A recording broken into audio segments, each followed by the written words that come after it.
Aduh, sampai keringatnya gobios.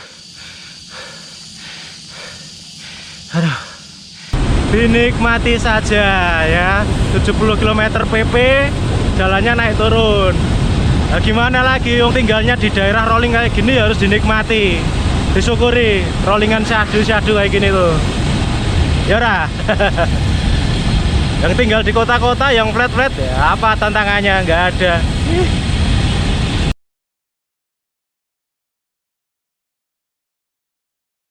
Halo semuanya, selamat datang lagi di channel Julius Galiaji. Apa kabar kalian? Sekarang kabar kalian baik-baik saja dan sehat selalu.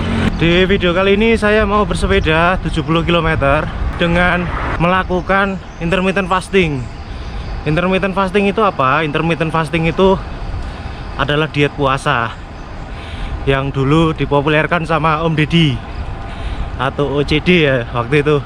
Nah, untuk jeda intermittent fasting saya itu terakhir kemarin sore makannya. Jadi kalau sekarang udah jam 6, itu udah 13 jam saya untuk puasanya tanpa intake karbo.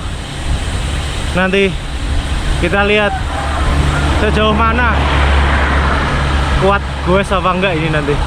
Untuk intermittent fasting yang saya lakukan itu pakai aturan 18/6. Jadi 18 jam puasa, 6 jam jendela makan.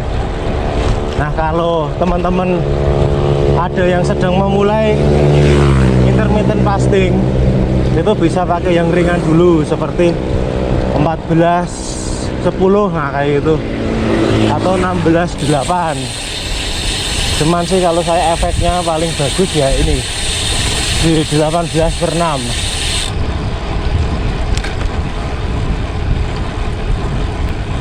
Nah, ini mamak saya ini.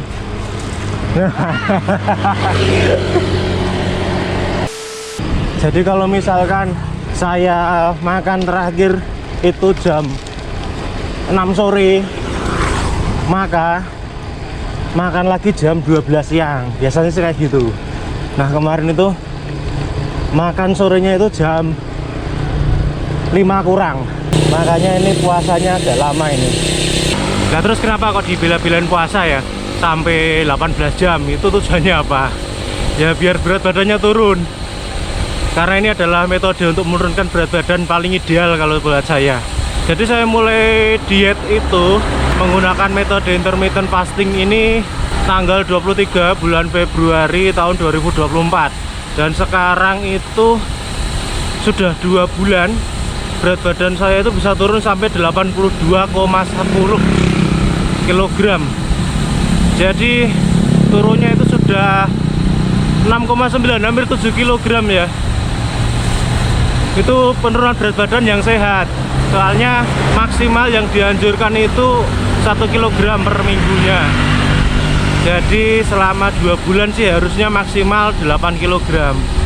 Supaya apa? Supaya tidak terjadi gangguan metabolisme sama penumpukan atau pembentukan batu empedu. Ya, niatnya kan kita diet mau sehat, jangan sampai nanti diet malah tambah penyakit kan gitu loh. Makanya saya cocok banget dengan metode intermittent fasting ini. Mungkin di sini udah ada yang coba dan cocok juga. Coba nanti tuliskan di kolom komentar itu resepnya gimana, apakah sama kayak saya atau beda. Karena bentuknya itu dietnya macam-macam ya. Itu ada yang metode jam, ada yang alternate day, jadi selang-seling harinya gitu, dan lain sebagainya. Coba nanti kalian tuliskan yang tahu. Kemudian untuk bersepeda intermittent fasting ini, saya juga sering mencampurkan dengan MAF training. Jadi MAF training itu seperti materi saya kemarin ya, yaitu bersepeda dengan pembatasan denyut jantung tertentu, yaitu denyut jantung MAF atau MAF heart rate. Dan tujuannya adalah untuk menurunkan denyut jantung sambil meningkatkan kecepatan saat bersepeda. Nah, dengan intermittent fasting saya bisa menerapkan MAF training juga, cuman nggak bisa 100%. Jadi gini, untuk denyut jantung atasnya saya limit ke MAF heart rate, tapi denyut jantung aktivitasnya nggak bisa sampai MAF heart rate. pasti nanti akan kewer parah. Karena mass training tuh walaupun kelihatannya itu ringan ya, tapi itu butuh sumber kalori yang cepat ya, seperti karbohidrat dan glikogen. Kalau udah puasa sebelumnya dan coba untuk mass training dengan jarak yang jauh, itu bakal bongging nanti, karena yang dibakar itu rasionya lebih banyak karbohidrat dan glikogen daripada lemak. Nah, kalau intermittent fasting kayak gini, cocoknya itu adalah intensitas ringan sampai dengan sedang. Jadi yang dibakar lemak, bukan karbohidrat dan bukan glikogen. Kalau lemak, saya itu banyak cadangannya. Ada 23 kg lebih lemaknya. Dan 1 kg lemak itu mengandung 7.700 kilokalori. Unlimited, lur. Ini bisa nyepeda kalau murni dari lemak ya, bahan bakarnya bisa ribuan kilometer loh. Luar biasa. Tapi faktanya 100 km aja udah keok kalau nggak pakai intake karbo. Kabutnya parah banget lur. Ini harus lepas kacamata dulu nih, nggak kelihatan ini. Duh. Kita cari tempat untuk berhenti nih. Nggak kelihatan, kacamatanya parah banget nih, ngembun nih. Oh. Parah banget. Aduh, kalau gini kelihatan nih, cuman minus sama silinder ini mata, sama aja sih ya. Dilema juga nih kayak gini. Oke, nggak apa-apa lah. Kilometer masih 10 ya ini ya, jadi masih 60 km lagi. Dan apakah capek? Belum lah. Sepele. Kadang kalau ketemu tanjakan kayak gini harus dinikmati lur. Masa ya dituntun.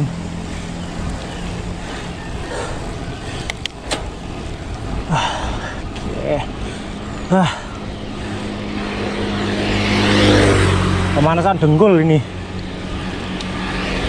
Ini yang bikin berat itu kabutnya lur. Jadi narik nafas itu kayak nafas di air ini. Jadi banyak banget numpuk tadi cairannya di hidung itu. Dan kelembapannya itu 98% ini. Ini bukan lembab lagi ini, basah. Gila. Memang sih kalau berkabut kayak gini kan kualitas udaranya itu bagus ya katanya ya. Cuman ya buat olahraga yang moderate kayak gini ya, waduh, itu numpuk semua soalnya di hidung ini cairannya. Ini sudah sampai jarak 20 km, kecepatan rata-rata 25,8 km per jam. Untuk denyut jantung 125 kali per menit. Jadi masih ya moderate lah, belum capek banget. Ini denyut jantung rata-rata sudah 125 kali per menit. Nanti target saya itu denyut jantung rata-rata di 114 sampai 132 kali per menit, yaitu di zona 2 atau zona fat burning ya, pembakaran lemak di situ. Makanya saya akan pertahankan di situ. Untuk denyut jantung maksimal saat ini 147 kali per menit. Nanti saya pertahankan untuk maksimal di 150 kali per menit, nggak boleh lebih ya. Mudah-mudahan sih bisa, soalnya jalannya rolling, elevation gain di atas 800 meter nih. Wah, ini kabutnya ngeri banget lur. Ngeri. Ini padahal jalan turunan ini. Depan jalanan turun, panjang, curam. Berkabut coba. Nah, nggak berkabut ini udah tak gaspol ini. Waduh, dan ini nanti PR-nya ya kalau kayak gini tuh. Pas turun, pas berangkatnya itu turun, tapi nanti pas pulangnya, waduh, remuk lur, kewer, nanjak panjang ini. Oh, turunnya tuh lumayan loh, kecepatannya bisa sampai 60 km per jam loh ini. Kalau pas nggak berkabut tuh tak gaspol, soalnya depan kan tikungan, nggak kelihatan nanti, bahaya. Sepele kalau kecepatan segini, biasanya sampai 70 di sini tuh. Ini cuma mentok tak kasih 60 aja. Tikungan kali, ekstrim lur.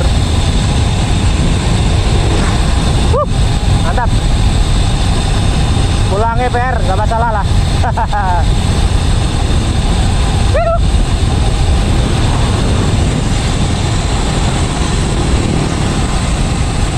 Oh ini hampir 70. Biasanya tetap tak kayu itu turun.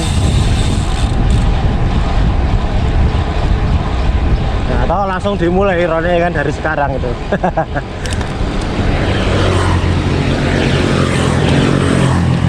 Wis.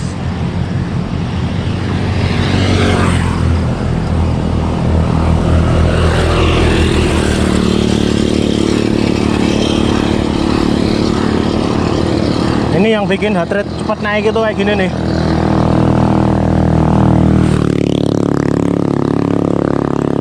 Jalannya rolling. Kalau datar 70 km itu nggak masalah lur. Grand Fondo aja siap guys. Aduh.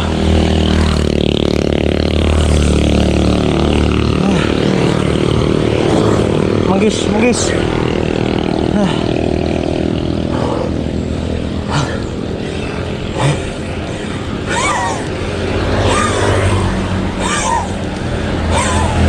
Tetap tersenyum walaupun menggis. Ini nanjak 2 km lebih, nggak ada peletnya, keringet ngucur. Aduh.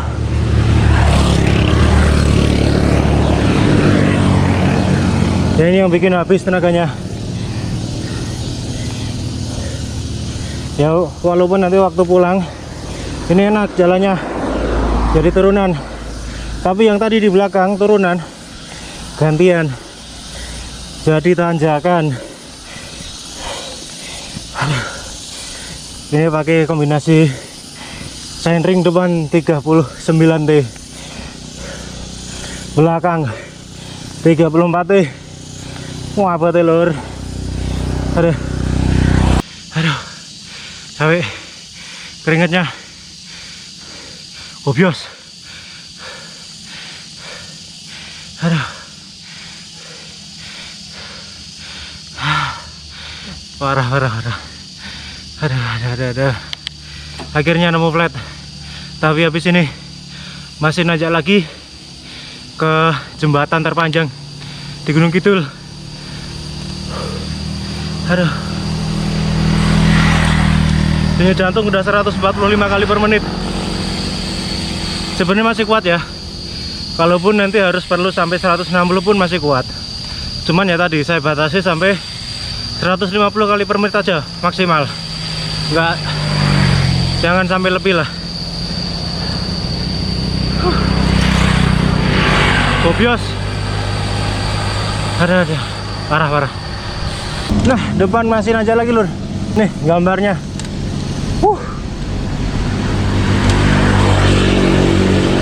Depan ini jembatan terpanjang di Gunung Kidul ya. Jalan baru Gunung Kidul Sleman. Jembatan Kedung Gandang. Ini lumayan ya, jalannya masih sepi. Ini mungkin nanti di depan istirahat dulu nih. Aduh, arah nanjak terus lur.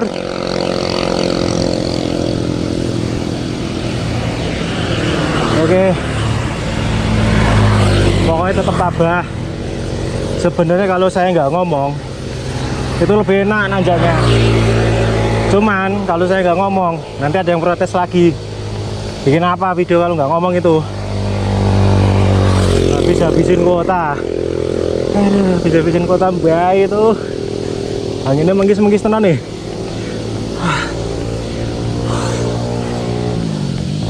Ayo, dikit lagi. Pokoknya denyut jantung nggak sampai atau jangan sampai di atas 150. Selama masih 140 ngomong terus saya lah, nggak apa-apa. Oke. Gradien berapa tadi? Oh alah, padahal cuma 10% loh ini. 11%. Kok naik 13% ya. lumayan berat sih ya. Kalau 13% tuh.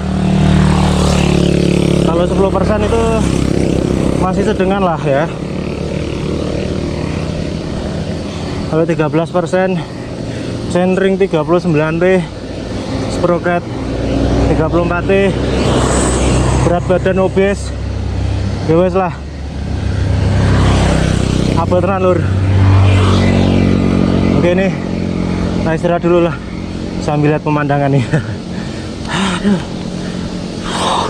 Ini di kilometer 34 dan saya sampai di jembatan Kedung Kandang. Sini kebetulan musim hujan, jadi ada air terjunnya kelihatan ya. Pemandangannya keren nih.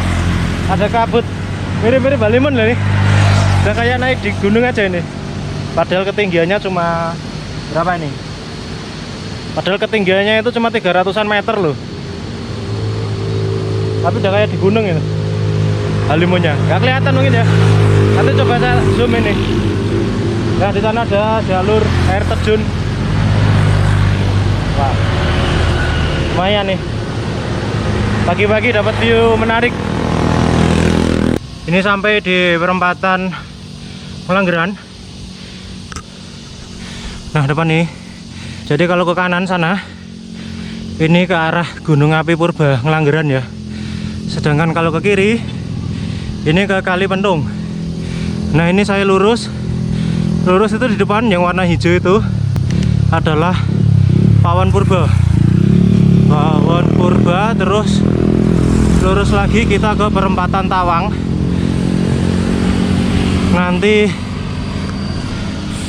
Nanti tujuannya di perempatan Tawang, terus langsung muter balik aja. Nah ini pintu masuk ke Pawon Purba. Sini. Sana itu adalah Gunung Api Ngelanggeran. Tuh, Gunung Api Ngelanggeran lur.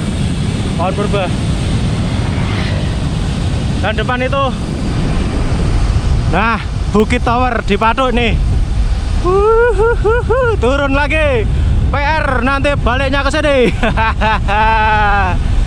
Bisa lur. Dinikmati saja ya. 70 km PP, jalannya naik turun.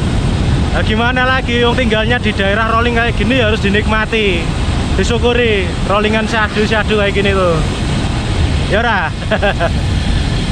Yang tinggal di kota-kota yang flat-flat ya apa tantangannya, nggak ada. Ya teman-teman, ini udah sampai di penghujung jalan saya. Jadi habis ini nanti saya putar balik. Untuk jaraknya ini sudah 36,5 km ya. Jadi nanti kalau putar balik ya kemungkinan dapatnya sih 72 sampai 73 km. Jadi ini sudah 70 km goesnya tanpa intake karbo atau tanpa makan. Dan saya sudah puasa selama sampai sekarang. Ini sekarang jam 8 kurang, berarti sudah puasa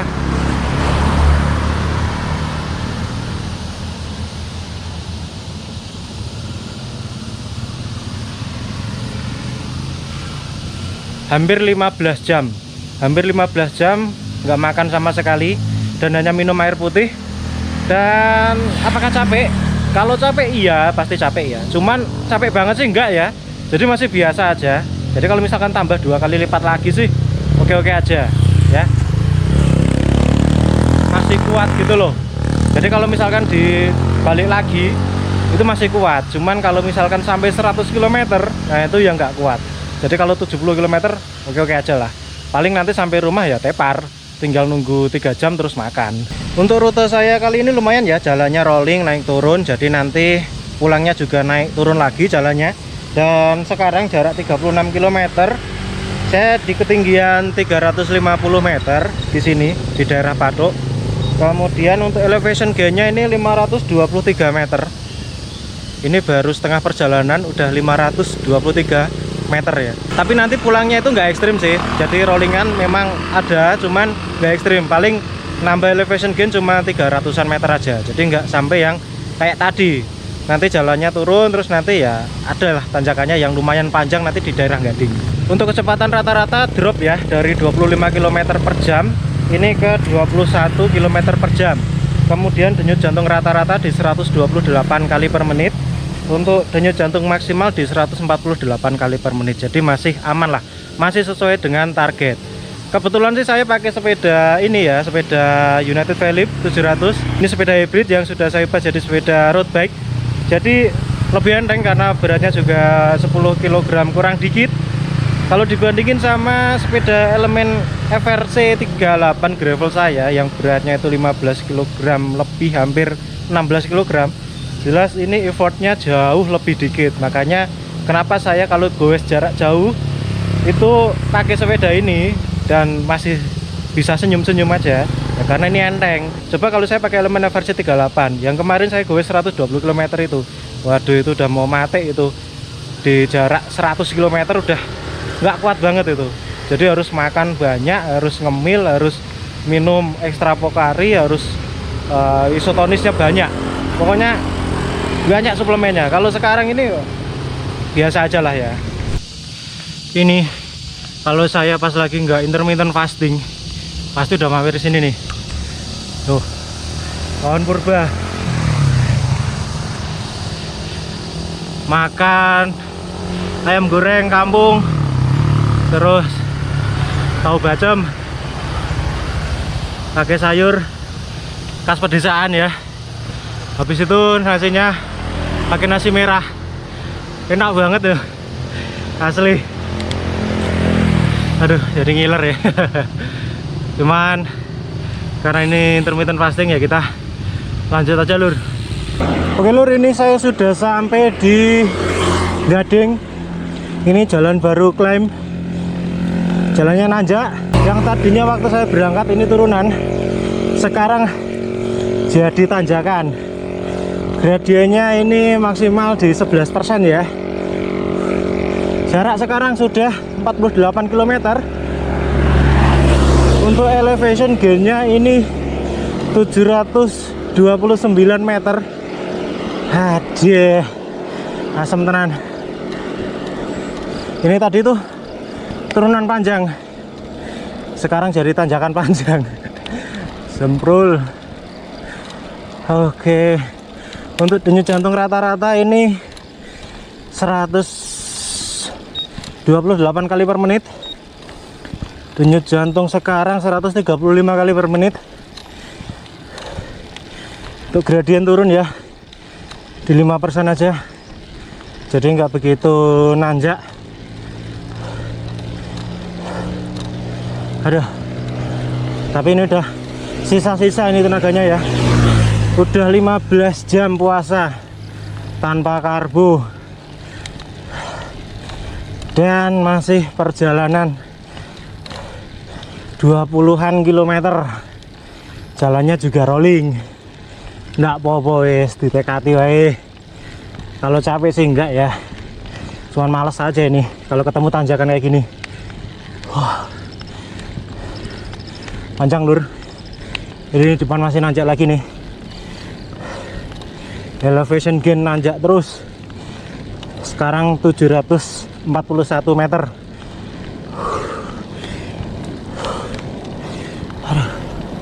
Denyut jantung 145 kali per menit.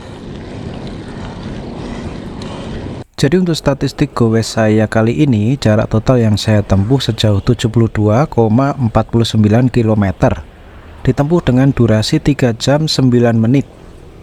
Untuk ketinggian maksimal yaitu di daerah Ngelanggeran, Patuk, Gunung Kidul 392 meter dengan total elevation gain 966 meter.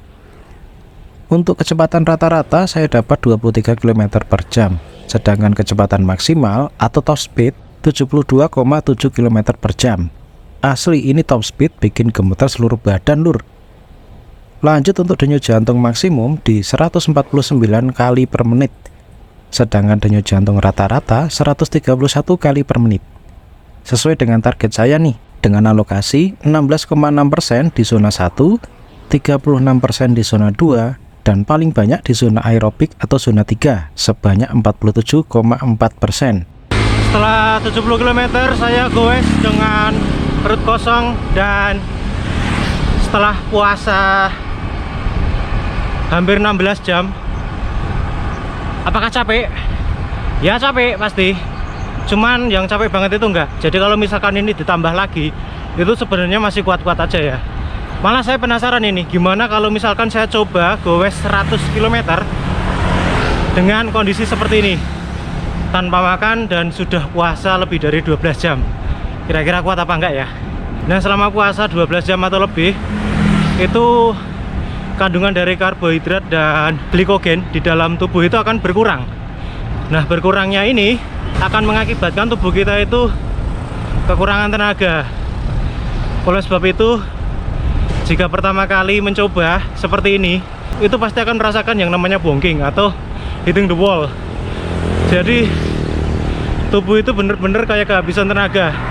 Padahal waktu pertama kali saya nyoba intermittent fasting dengan goes, itu cuma jarak 46 km, dan itu udah habis-habisan banget. Tenaganya udah kayak nggak ada, padahal baru kilometer 30-an waktu itu. Memang tantangan tersendiri ya Pak, bersepeda intermittent fasting jarak jauh. Makanya kalau ada orang yang goesnya bisa jauh-jauh waktu puasa, ya hebat aja lah. Kalau kalian berminat mau mencoba intermittent fasting, kalian boleh tanya atau tuliskan di kolom komentar apa yang masih kalian ragukan atau kalian bingungkan.